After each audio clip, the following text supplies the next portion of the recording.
Hello friends, हम इस video में डिस्कस करेंगे स्ट्रिक्ट लायबिलिटी इन टॉर्ट लॉ के बारे में।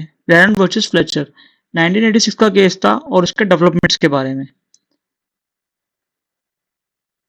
देखो क्या कहता है। The introduction. The doctrine of strict liability was laid down in the Rylands versus Fletcher 1868 का केस था ये। इसमें रैन वर्सेस फ्लेचर का जो केस था, ये जस्टिस देश में Blackburn.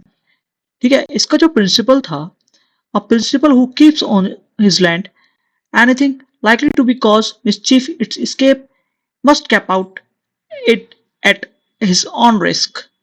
It means to say that कि जो भी आपके लैंड में चीज रखी है, हजार्डस सब्सटेंस है, it should be in your take care and it should not be come out from your premises. ये कहना चाह रहे हैं कि जो भी कोई चीज आपके प्रेमाइसिस के अंदर रखी हुई है, वो आपके प्रेमाइसिस से बाहर नहीं होनी जानी चाहिए। आपकी पूरी टेक केयर और प्रिकॉशंस होनी चाहिए। और उस इसमें है एसेंशियल्स एलिमेंट। जो एसेंशियल्स एलिमेंट हैं स्ट्रिक्ट लायबिलिटी के लिए, ये तीन है। First, unnatural use of land, escape out of from the defendant premises and mischief to the plaintiff.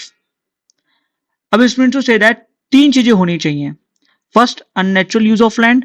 Second, escape out from the defendant premises and mischief for the plaintiff. मतलब कोई भी अपने unnatural use land का natural use मत करो। आपके premises से कोई भी चीज बाहर चली गई है तो आप लाइबल हो जाओगे। हजार्डस सब्सटेंस जो है, कोई भी है, गैस है, पेट्रोल है, या कुछ भी ऐसी चीज है जो नेचुरली नहीं रखी होनी चाहिए। पेट्रोल रखना भी अलाउड नहीं है घर के अंदर, ऐसे ही। और मिसचिफ टू द प्लेंटिफ, और उससे प्लेंटिफ को डैमेज हो गया हो। ठीक है,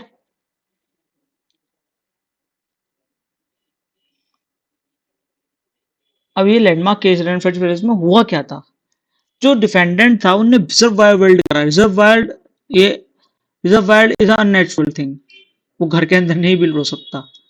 ठीक है, रिजर्वायर बिल्ड ऑन लैंड, अपने लैंड के ऊपर बिल्ड करा, अपने लैंड के ऊपर। ठीक है, और उससे वाटर स्केप आउट हो गया और फ्लडेड प्लेंटिफ कोल माइन, और बहता हुआ प्लेंटिफ के कोल माइन के अंदर चला गया। ठीक है, had defendant liable even though he took precautions. Defendant liable हुआ उसकी प्रिकॉशंस लेने के बाद भी, उसने ध्यान रखा हर चीज का, लेकिन फिर भी वो लीकेज कर गया एंड उसके बाद भी लायबल हो गया स्ट्रिक्ट लायबिलिटी के अंदर। ठीक है, तो इसमें स्ट्रिक्ट लायबिलिटी का रूल आया था, without liability without proof negligence. आपके नेग्लिजेंस प्रूफ करने की जरूरत नहीं है स्ट्रिक्ट लायबिलिटी के अंदर, आप वैसे की वैसे ही लायबल हो गए।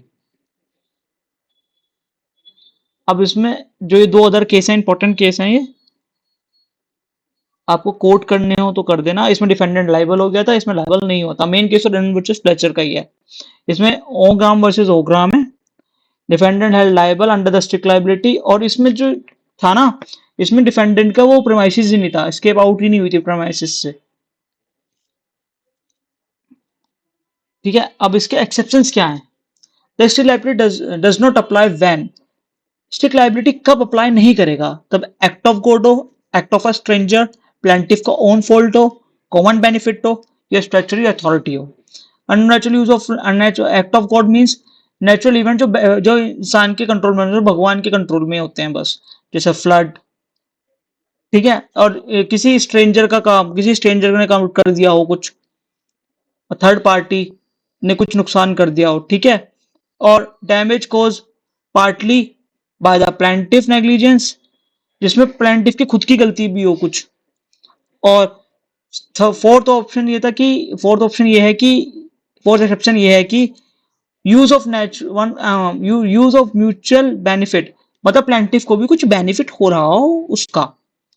ठीक है, और स्टैट्यूटरी अथॉरिटी, जो स्टैट्यूटरी अथॉरिटी मतलब जो activity permitted by the law. ठीक है, तो कंक्लूजन क्या है। Strict liability holds a person responsible irrespective of fault. आपका फॉल्ट नहीं, आप अब भी स्ट्रिक्ट लायबिलिटी के अंदर लायबल हो गए। ठीक है, पहला कंक्लूजन ये है। हजार्डस सब्सटेंस नहीं होना चाहिए, इंडिविजुअल हजार्डस एक्टिविटीज। ठीक है, और through modify the exceptions and later explain in absolute liability, absolute liability के अंदर एक्सप्लेन करा गया है इसको अच्छे से एमसी वर्सेस मेहता के केस में, जो कि हम अगली वीडियो के अंदर डिस्कस करेंगे। Thank you for watching this. Next video के लिए रेडी रहिए एब्सोल्यूट लायबिलिटी को डिटेल में पढ़ने के लिए। Thank you.